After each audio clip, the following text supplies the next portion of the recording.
Las Tunas ONG te da la bienvenida a un nuevo capítulo de Economía en tu idioma, un programa en alianza con Gustavo Lazzari. Encontrarás el material de este episodio en www.lastunasong.org.ar/economía. Bueno, el objetivo de hacer esta indetallada y rápida línea histórica para entender, o por lo menos ver, la historia económica argentina, el objetivo central es asociar los conceptos que hemos visto a experiencias históricas que efectivamente han sucedido. Obviamente contar de alguna manera la historia que uno interpreta y fundamentalmente invitar a la lectura, al debate, al análisis, donde cada uno tendrá su punto de vista y su evaluación, por supuesto, ¿no? El análisis obviamente es indetallado, porque lo estamos viendo en pocos minutos, muchos años en pocos minutos, y en la Argentina en pocos años suceden muchas cosas. Mi expresión es que una década en Argentina es un milenio en Noruega, en términos de problemas y cosas que suceden a la velocidad que suceden. Pero bueno, vamos a tomar esa salvedad y vamos a decirlo lo más rápido, lo más concreto posible, continuando nuestra línea histórica. Nos quedamos en el año 89 en la hiperinflación, como el punto final de la eclosión de la insostenibilidad del gasto público financiado ya de cualquier manera, con emisión monetaria, con maxi devaluaciones, con endeudamiento interno, externo, impuestos que iban creciendo y que uno en el año 89 pensó que no iban a crecer más y nos demostramos que pudimos incrementar aún más la presión tributaria. Vamos a arrancar el análisis de la década del 90 hasta nuestros días a partir de, como vimos en algún post, el análisis de la situación inicial, pre-reforma. Partimos de una situación de hiperinflación. Hiperinflación es no tenemos moneda. Con lo cual no tenemos medio de cambio y el medio de cambio que produce el Banco Central o el Estado argentino no es demandado por la población. Con lo cual tenemos un problema muy serio. Tenemos un déficit fiscal y cuasi fiscal que sumados tornan el 15% del PIB, agotamientos paulatinos del resto de la fuente de financiamiento.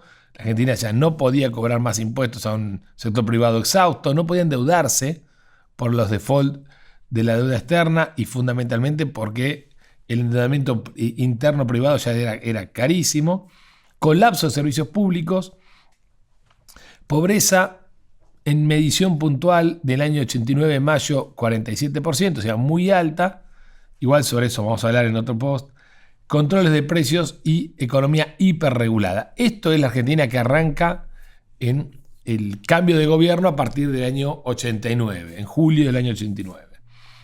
No vamos a meternos en cuestiones políticas por tiempo y porque no es el punto. El agotamiento paulatino de la fuente de financiamiento se fue dando a partir de un techo histórico que tenían los impuestos en la Argentina en torno al 18-20%. El crédito interno había tenido uso indiscriminado. En aquel momento se hablaba de encajes remunerados o deuda cuasi fiscal, por la cual el Banco Central se endeudaba con los bancos, reteniendo cada vez más, una porción cada vez más alta de los depósitos. Esto que hacía que los bancos no tuvieran capacidad prestable, por lo tanto tenían que remunerar ese porcentaje de los depósitos, llamado encaje remunerado, y generar una deuda y un gasto cuasi fiscal porque era del Banco Central, no de la tesorería, pero que en el fondo era un déficit público. El crédito externo estaba incumplido en el año 87, o sea, no estábamos pagando el capital de la deuda y solamente teníamos vigente el crédito, lo que se llama involuntario, que lo hemos comentado, es el crédito proveniente de organismos internacionales, no del mercado voluntario de crédito, de personas que compran bonos argentinos porque tienen ganas o lo ven creíble, etc. Y la emisión monetaria, en el año 89, también había llegado a esa suerte de curva de Laffer, por la cual una mayor presión, es decir, una mayor emisión, no generaba más recaudación, sino menos, porque los precios iban a precios, la emisión se iba a precios y no generaba recaudación para el Estado. En ese esquema, Argentina encara, después de un año muy complejo como fue el año 1990, entendamos que el gobierno cambia en julio de 89, empieza el plan BB, plan Bujibón, y en el 89 tiene un coletazo de hiperinflación en diciembre de ese año, hay un nuevo cambio de ministro, hasta aquella época los ministros duraban realmente muy poco, hay un promedio de un ministro cada mes y medio, de las últimas 4 décadas de la Argentina, o 3 décadas para ser un poquito más exacto. Y recién el año 91, cuando la inflación empezó a subir nuevamente en diciembre del 90, el año 90 es un año de 1.390% de inflación, que tiene parte del arrastre de la hiper anterior, pero es un año de alta inflación mensual. Se encara un programa que podemos denominarlo un plan económico concreto, consistente, que se llamó el Plan de Convertibilidad, que tenía 6 columnas, para llamarlo de alguna manera. La primera, la que todo el mundo se acuerda, es la convertibilidad monetaria. Ya vamos a describir los nombres, después vamos a describir cada una. Un programa de privatizaciones, un programa de regulación, a mi gusto parcial, pero de regulación al fin, una reestructuración tributaria, cambios en la composición del gasto y apertura externa limitada. ¿Qué estoy describiendo? El plan como lo describíamos en el post hablando de cómo se analiza una política económica. Es decir, ¿qué problema tenemos? Hiperinflación, estancamiento, insostenibilidad del gasto. ¿Cómo lo queremos resolver? Con este plan de convertibilidad monetaria, que una de las columnas es la convertibilidad. Entonces, vamos a la primera. ¿Qué significa la convertibilidad? Convertibilidad significa que el gobierno establece una igualdad entre la cantidad de dinero físico emitido, la base monetaria que está en la población, que está en la calle, con las reservas que tiene el Banco Central. Y establece una regla. ¿Cuál es la regla?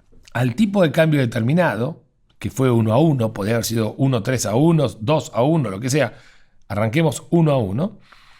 Al tipo de cambio determinado, el Banco Central va a comprar todos los pesos que le ofrezcan o todos los dólares que le ofrezcan. ¿Ok?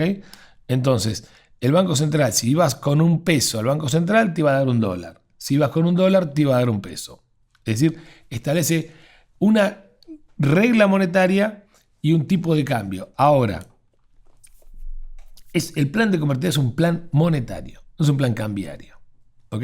De vuelta, el tipo de cambio podría haber sido elegido en otro valor, no importa eso. Lo que establece esta regla tiene dos corolarios muy importantes. El primer corolario es, la primera consecuencia, es que no puede aumentar la base monetaria si no aumentan las reservas, porque se estableció la igualdad. Quiere decir que no podemos emitir pesos para sostener al Estado, salvo que el Estado nos traiga dólares. ¿Ok? Se acabó la emisión como fuente de financiamiento del sector público. El título del diario económico principal de aquel momento dijo: Cavallo, que fue el instrumentador de este plan de convertibilidad, quemó las naves. ¿Qué quiere decir quemó las naves? Referencia a Hernán Cortés cuando querían volverse de México porque los nativos estaban haciendo la vida imposible y el tipo dijo: no, acá no se vuelve nadie. Quemó los barcos, no había forma de volver a España porque quemaste los barcos. Acá no había forma de volver, de financiar al Estado dada la convertibilidad, porque la única forma hubiera sido que la tesorería le dé dólares al Banco Central para que emita pesos y se los entregue. ¿Ok? Se acabó con la convertibilidad la emisión monetaria con destino financiar al sector público. El segundo corolario es que no pueden bajar la reserva si no baja la cantidad de base monetaria. Esto quiere decir, no puedo pagar deuda externa con las reservas del Banco Central. Entonces el Banco Central queda automáticamente independiente, queda aislado. Es una mera caja de conversión donde hay un cajero, había más gente por supuesto, pero hay un cajero que dice: bueno, ¿cuántos pesos me trajeron? 10, toma 10 dólares. ¿Cuántos dólares me trajeron? 15, toma 15 pesos. ¿Ok? Si entran dólares, se emite base monetaria.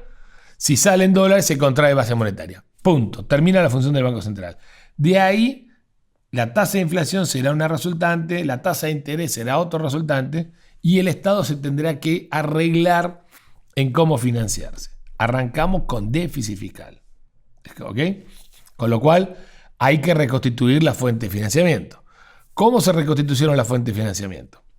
La primera forma fue a través de la privatización de empresas públicas. Recordemos, el Estado había pasado de un Estado gendarme a un Estado empresario. El Estado tenía cientos de empresas públicas, en realidad 500 empresas. Y para que tengan una idea de lo que genera una hiper en la población, por eso no es un chiste una hiperinflación, es un tema muy serio, tiene el mismo impacto de una guerra. En agosto del año 88, el gobierno de Alfonsín no pudo dada la oposición de la población y de la política, privatizar el 42% de 2 empresas estatales. Entre agosto del 88 y agosto del 89 transcurrió un año en el cual, a partir de febrero del 89, comenzó la hiperinflación. La hiperinflación fue muy corta, pero pasaron, quienes vivíamos en esa época era como que no terminaba más, era como un milenio. Pero empezó el 6 de febrero del 89 y el gobierno de Menem asume el 8 de julio del año 89. Estamos hablando de 5 meses. En agosto del 89, a poco de asumir, van al Congreso 2 leyes. La ley de reforma del Estado, la ley de emergencia administrativa. La ley de emergencia administrativa permitía al Estado una suerte de superpoderes al Poder Ejecutivo para desregular, para bajar subsidios, sin necesidad de pasar por el Congreso. La ley de reforma del Estado permitía al Poder Ejecutivo privatizar. Recuerden, no se había podido privatizar el 42% de 2 empresas, pero la ley del año 89, un año después de esta prohibición, este impedimento, la ley de reforma del Estado permitía privatizar, que el Poder Ejecutivo privatice el 100% de 500 empresas. Esto tiene una sola explicación, que es la hiperinflación. La hiperinflación asusta de tal manera que cambia todo, cambia la percepción del público, cambia la disponibilidad de la política, con un dato de color para mí tremendo. Lo que cambió en julio del 89 fue el Poder Ejecutivo. El Poder Legislativo siguió igual hasta diciembre del 89. Quiere decir que los mismos diputados que se rasgaron la vestidura diciendo que no en agosto del 89, del 88, en agosto del 89 no tuvieron el más mínimo prurito en levantar las 4 manos para aprobar la ley. Hay temas políticos, hay conducción política, hay todo lo que ustedes quieran desde el punto de vista político. La realidad es que hubo un susto económico en el medio demoledor. Los saqueos, la degradación social, la caída de la economía, la sensación de que el país se hundía definitivamente, eso genera una hiper y eso cambia cualquier cosa. Y vamos a hablar sobre esto porque cambió otras cosas más que permitieron. Entonces el gobierno se empieza a financiar con privatizaciones. A medida que se privatiza, realmente una medida fue cuestionada, pero desde este punto de vista fue muy interesante. El gobierno permitió que parte de los paquetes accionarios de las empresas que se privatizaran se pagaran, obviamente en efectivo, y otra parte en título de la deuda. Una deuda que estaba casi defaulteada, que valía el 10%, la gente ni quería comprar.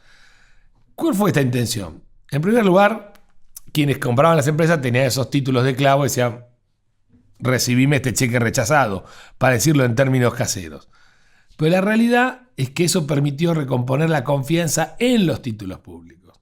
Con lo cual, eso permitió una mejor posibilidad de que Argentina vuelva a colocar deuda a partir del año 91, 92, 90, de a poco. En el medio hubo 2 planes de reestructuración importantes, como el Plan Bonex en enero del 90 y el Plan Brady en el año 93. Entre las 3 cosas, Plan Bonex, Brady y capitalización de la deuda, lo que se llamaba este pago por las empresas estatales con títulos públicos, restablecieron el endeudamiento como fuente de financiamiento. Después decimos si es bueno o malo, no importa. Peor es no tenerlo. Entonces, de no tenerlo se restableció. Entonces, lo que queremos ver es cómo se reconstituye el financiamiento. Es 1, con privatizaciones.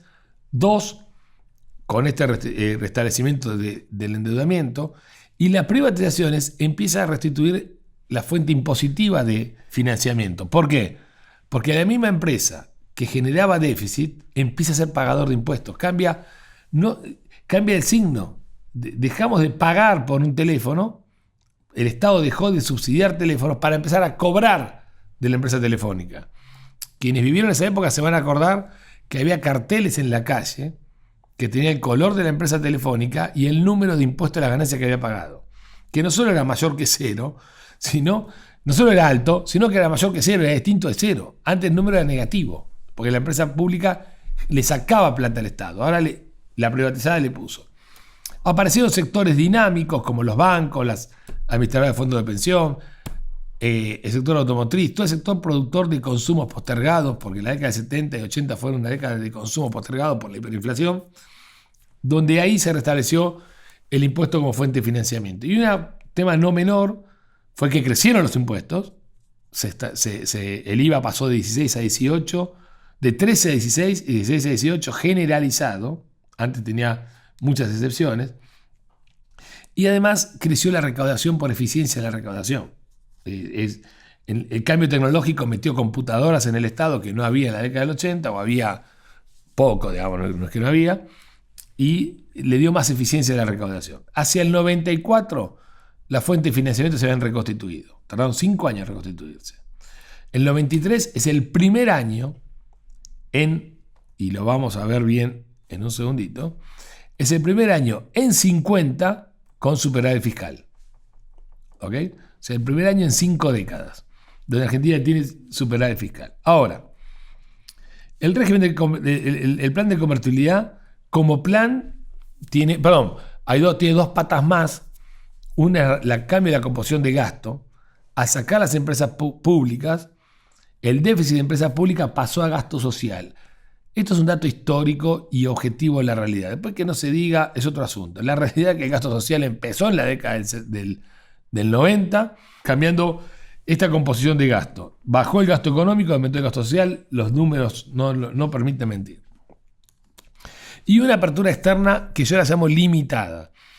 ¿Por qué limitada? Porque en términos objetivos es limitada. Argentina seguía teniendo 4 veces el arancel promedio del mundo.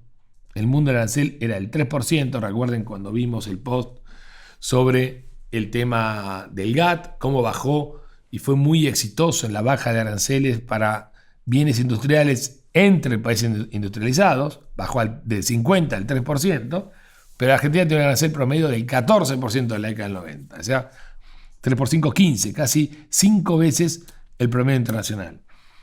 Pero la apertura existió en relación a la década anterior, donde estaba muy cerrada.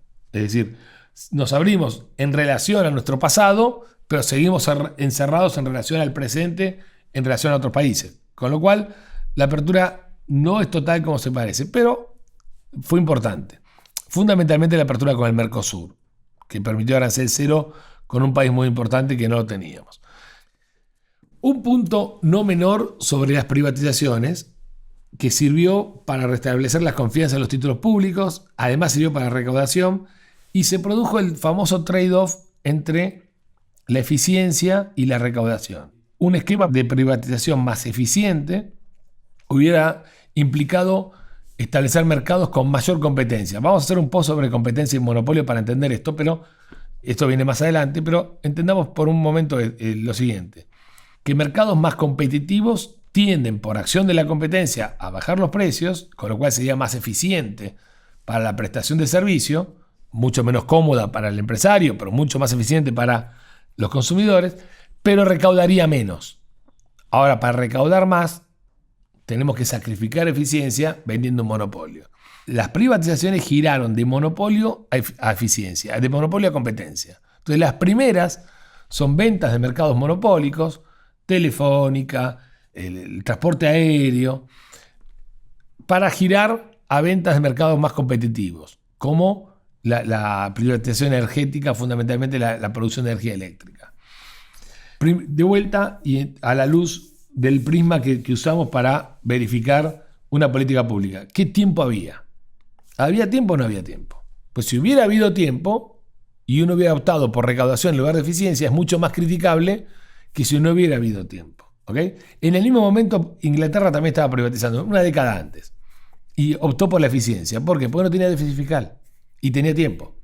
¿Okay? Entonces, a veces, yo, si me hubieran dicho votar, hubiera votado por eficiencia, pero tenemos que ser conscientes del tiempo. ¿Okay? Y si hubiera estado en los pantalones, en los zapatos de quien tomaba la decisión, la recaudación hubiera sido prioritaria a la eficiencia. Por eso, es un tema me parece interesante para jugar con este concepto de las cosas se miden en el momento en donde está, se miran con los ojos del momento donde está y con una línea de tiempo, con un reloj de arena en la cabeza. No es fácil uno toma decisiones en abstracto como si la ley de gravedad no existiera. El modelo de convertibilidad fue muy exitoso en materia de inflación, muy exitoso. Los 10 años consecutivos de inflación debajo del 5% son insoslayables y son los únicos desde la década del 30. Desde el año 1925-30 que la Argentina no tiene un periodo de 10 años de estabilidad económica. Fue exitoso en materia de reducir la pobreza, básicamente por la reducción del impuesto inflacionario. Del 47 bajó al 16 en mayo del 94 y ahí se estanca la pobreza, empieza a subir. Y no sube porque suben los precios, sube porque sube el desempleo. Y empieza en el año 95, 96, las inconsistencias del modelo. ¿Cuál es la inconsistencia del modelo? De alguna manera en Argentina no entendimos que el Estado es un costo. Si el Estado es un costo hay que financiarlo. Y el financiamiento va siempre desde el sector privado. ¿Cómo se financió el Estado?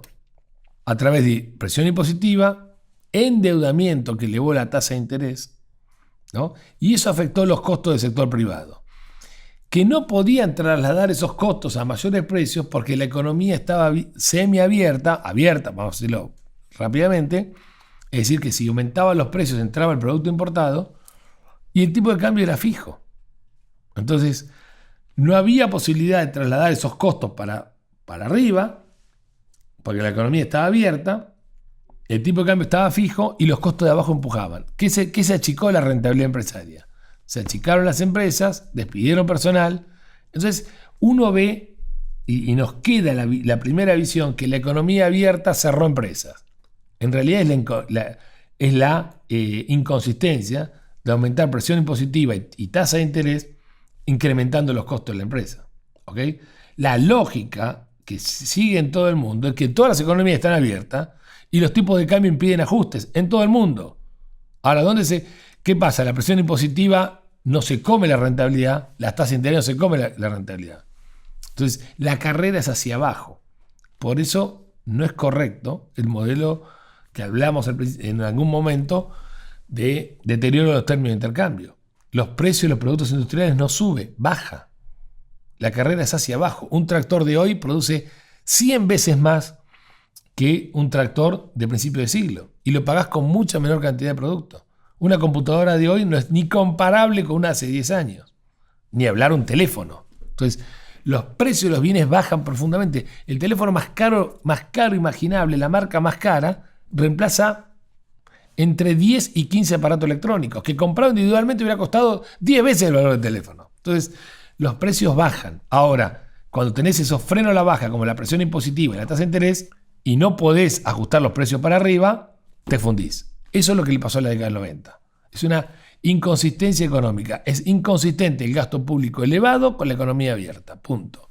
Si elegíamos la economía abierta, el gasto público debería haber bajado, deberíamos haber desregulado muchísimo más y los costos hubieran bajado.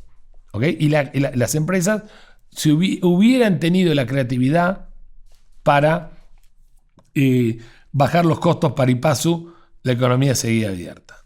¿Okay?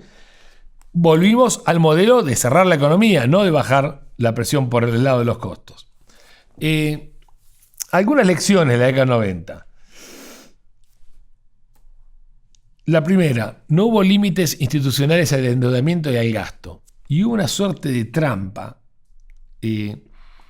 porque lo primero que vemos en la década 90, que es el aumento de la recaudación, genera la tentación de aumentar el gasto. ¿Qué es lo que sucedió? En la década 90 el gasto público se duplicó y el PBI creció solamente 50%. Entonces, el músculo de la mochila, de la espalda, crece 50%, el músculo de la mochila creció a 100%. Listo, te caíste. No hay vuelta. Hagamos el ejercicio con un peso en la espalda caminando. Perdió consistencia en la política fiscal, monetaria y laboral.